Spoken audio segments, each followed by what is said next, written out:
What's going on, everybody? Thank you so much for coming back to another video. And in today's video, we're going to be talking about Rob Zombie's 2007 remake of Halloween. So yes, I know, I have not reviewed the original John Carpenter classic Halloween, but yeah, I just recently picked up the Blu-ray double feature of both of Rob Zombie's Halloween films, and yeah, it's fresh on the mind. I thought I would just talk about it to just make a video. It's been on my mind. I wanted to make a video about it, so I thought, why not? But I will get to the original films because, of course, those are the best ones, or at least the first one. So Rob Zombie's 2007 remake of Halloween. Right out of the gate, I'll go ahead and say I find this movie to just be fine. It's cool. I enjoy it. You know, it's one of those Halloween movies that I'm not really entirely sure where it sits in my ranking of the whole franchise or all the films. But yeah, you know, it sits somewhere, I would say, in the upper part of the list. You know, there's definitely been some real bad Michael Myers films, but this is one that there's a lot that I enjoy about it, while there's also a lot that I dislike about it. And I should make it super clear right now that if you listen to this review and go, nice review, buddy, but this movie's ass, I really can't fight you there. This is not one that I'm willing to die on a hill for. It's not a fantastic movie. It's not a great movie, but I think it has a lot of really cool things and does some really cool things with the character of Michael Myers. And as a Halloween film, I definitely enjoy that it exists. So if you've never seen a Rob Zombie film before, his films are definitely very gory, very violent, and they have this very just kind of wicked and sinister feeling to them. A lot of the characters are kind of just a piece of shit, and this movie is no different. There's a lot of characters in this film that are just terrible people. There's a lot of people in this film and characters that are just icky people. You just don't really, you think, oh my god, these are just trash people, and that tends to be the kind of characters that are in Rob Zombie films. And a lot of times I feel like it benefits his films because his films are these over the top, and a lot of times I used to just kind of describe them as these like really over-the-top redneck hillbilly horror films, and when they are that to the ultimate level, like something like House of a Thousand Corpses, I can enjoy that a lot more. But when it comes to a film like this that's, you know, remaking a classic film, one of the most iconic slasher characters of all time, yeah, you kind of have to toe that line a little bit better, and I feel like there's just too many characters in this movie for me that are just so unlikable and just so ugh, as those kind of people that you're just like, ugh, that it's just kind of hard to attach yourself to a lot of characters. And when it comes to the characters who are not like that, they're either really stupid and just kind of screaming the whole time, or they just have the worst dialogue. That's something I usually struggle with when it comes to Rob Zombie films, is the dialogue a lot of times is just so ridiculous, and they're talking about things and saying things that you really don't feel characters or people would really say or do. You know, a lot of times you just have these characters that are just so vulgar for the sake of being vulgar and just so over the top and ridiculous. And again, it works when he has these films like House of a Thousand Corpses where the characters are these really over the top hillbilly, just horror characters. They're supposed to be these just nasty, just gucky, kind of this disgusting characters that are just filthy internally and externally. And in this case, you have that kind of mixed into this film, but at the same time, you also have this mix of characters that kind of have to be likable. You have to root for somebody, and even those characters a lot of times are just kind of dumb or annoying, or kind of just say or just have the worst dialogue that you just can't help but feel like, I don't really care if you die. That's kind of my general consensus on everybody in this film, and I think the only character in this film or actor that's added to this film as a character from the original that I really enjoy is Malcolm McDowell, I believe is his name, who plays you know, Dr. Loomis in this film. And Dr. Loomis, if you have no idea who that is, essentially the psychiatrist who worked with Michael Myers through his whole thing. If you have no idea about the character of Michael Myers, you know, he was, as a young boy, he killed his family, and then of course he goes on to become the famous character Michael Myers with that, you know, that famous mask, that white mask. And yeah, it's really just crazy going back and rewatching this movie how much I just did not like a lot of the characters. And the only character that I found myself latching onto was Dr. Loomis. Once again, I really enjoy his character in the original, and I really do enjoy what Malcolm McDowell does with his character in this film. Something I really love about this film is the way that the film is shot, a lot of the way the film looks, and just the overall gritty and more dark and dirty vibe that the film does have. One thing I enjoy that they kind of did away with is in the original films, without getting too deep into it,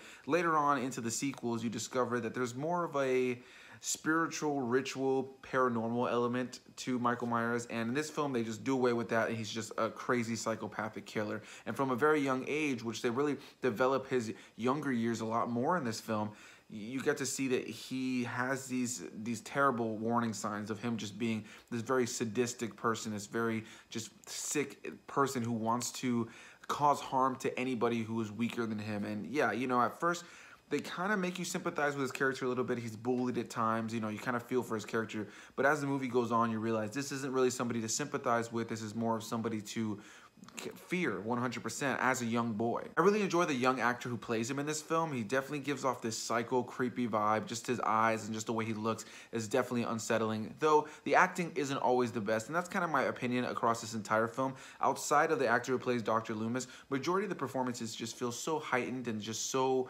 over the top that when there are performances that feel a little bit more grounded, you feel like there's just an imbalance of those different performances. On an overall level, like I said, I find this movie to be cool. I enjoy it. I think it's fine. I like a lot about this film. I like the way the film looks. I love the way Michael Myers looks. I've always just loved his character. I love the way he just stands around and will kind of tilt his head and kind of just look at characters, but he doesn't really do much as far as, like, you know, running at you or anything like that. The scary thing about him is just he's just this brute force who will just bust into a situation at the worst moment possible, and he's always there and he's always looking, but maybe he's from a distance, but then you look back and he's not there anymore, and the next second you see him, he's a lot closer. And that's kind of what makes Michael Myers a creepy character. It's not that he says anything, it's not that he runs at you, it's not that he has all these different abilities or anything like that.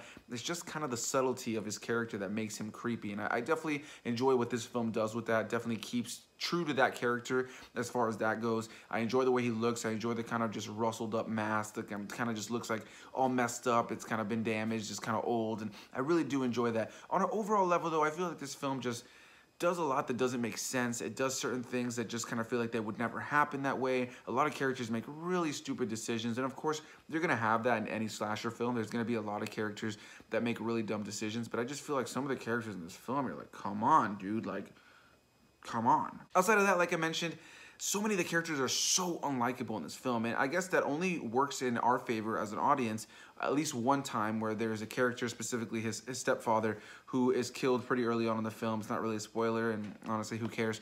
But yeah, that character for me was the only one that you actually feel like, yes, like he should be dead, he should die. And of course, you realize that you're not necessarily on Michael Myers' side. You never should be. So you should be rooting for the people who are running from Michael Myers.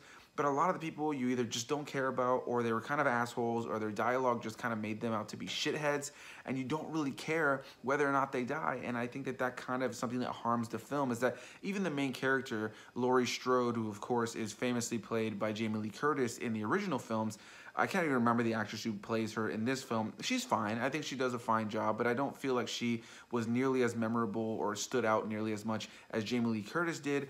And, you know, she plays her role. Her performance is fine. I don't think it's anything crazy. A lot of the biggest issue that her character and everybody else has in this film is just the really off and just weird dialogue. People don't really talk like this, and there's so much of it throughout the film that you just can't help but be like, all right, man, like, I don't care about any of these characters. Just let's get to Michael Myers killing all of them. He just is a monster in this film. He's just killing everybody he can, and of course that's what he does, right? But it feels like in the previous films, or at least, you know, some of the better sequels, or like especially the original, he's got a motive, right? This movie is a remake for the most part. It takes almost everything that the original film is and redoes it with, you know, some added elements like his childhood being expanded upon a little bit more. But it feels like a lot of that original film is in this film, and when you watch this movie, it just feels like he's just killing everybody he can at all times. The film will just divert and take you to different characters in different places that have nothing to do with Michael Myers getting to what he actually wants to get to, or the person he really wants to get to, which is Laurie. And he's just killing everybody he can. So it's like, why are we in this random bathroom killing this guy, which is one of my favorite scenes in the movie. I'll talk about that in a second. But the idea is, like, he just will go places and just kill people just for the sake of the film's runtime, it feels like. And he's just killing people, and you're just like, okay, well, I've seen this character before. Maybe I haven't even seen this character, but it just feels like this scene has been shoehorned in here just for him to kill people, you know what I mean? And it just extend the runtime of the film. So that's a criticism I have, is like, it doesn't feel like he's killing people purposely. It doesn't feel like he's killing people who just so happen to be in the way of his situation. Of course, you're always going to have people who unfortunately are killed that don't deserve to be killed in a slasher film. Maybe they made the wrong decision. Maybe they ran the wrong way. Maybe they ran into him. Maybe they tried to stop him. Maybe they're in the way of what he wants to get to. And in this film, it just feels like he's going out of his way to just say, I'm going to go kill that person. I'm going to kill this person. And it's really brutal, too. He, like, fucks people up in this movie. So it's a kind of movie where it's just like, it's just so brutal for the sake of being brutal. And I really do enjoy Michael Myers in this film. I enjoy the way he looks, and I enjoy a lot of the kills that are very gory and very bloody. But it also just feels very aimless at times, and you know that sometimes can just take away from the film, and you start to just get desensitized to all these kills because you just feel like it doesn't really matter. He's just killing them. Like I mentioned, there was a guy that gets killed in a bathroom earlier on in the film, and he's literally just shoehorned into the film just to be a kill. But Joe Grizzly, the character of Joe Grizzly, is easily one of my favorite moments of this whole movie.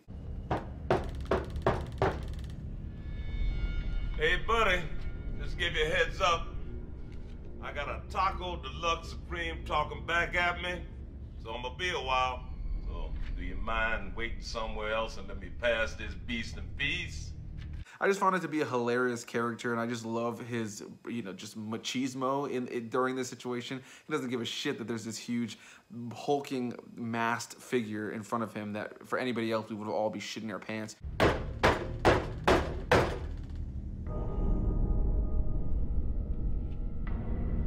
Look, brother,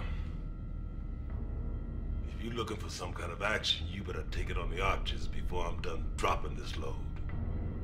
Or you gonna be one sorry a-hole. But yeah, he just seems so calm about the whole situation. He's just so tough. And yeah, you know, rest in peace, Joe Grizzly. Let me introduce myself. I'm Joe Grizzly, bitch.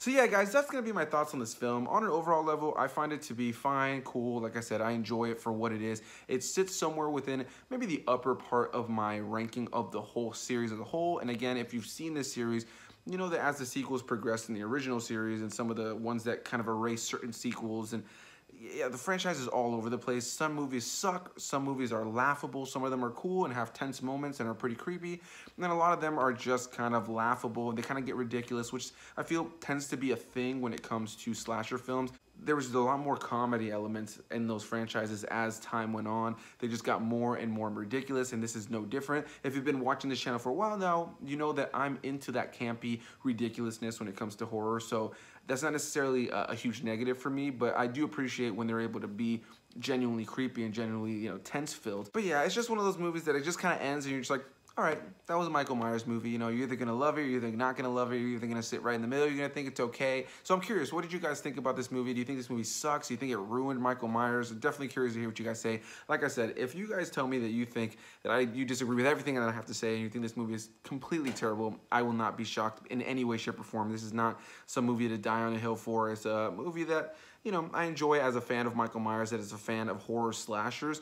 But yeah, it's just one that I feel like outside of the really cool kills and the gruesome kind of gritty look to the film, a lot of the dialogue is terrible. A lot of the certain things that happen in the film just feel pointless. And by the end of the movie, you just feel like you've just kind of just watched a movie to watch a movie, and it's not really much that you can take away from it. And you can't help but think, yeah, that original, though it's dated in a lot of ways and has a lot of cheese on it, yeah, that original John Carpenter film is just far superior. So yeah, guys, that's gonna be my thoughts on Halloween, 2007's Rob Zombie's Halloween. Definitely leave those comments down below. Let me know what you think about this movie. Hit that like button if you enjoyed this video. Hit that subscribe button if you have not yet done that, because a lot of you who are watching are not subscribed, but you're watching, and I appreciate that either way. So hit that like button, hit that subscribe button, comment down below, and I'll see you all in the next video. Bye-bye.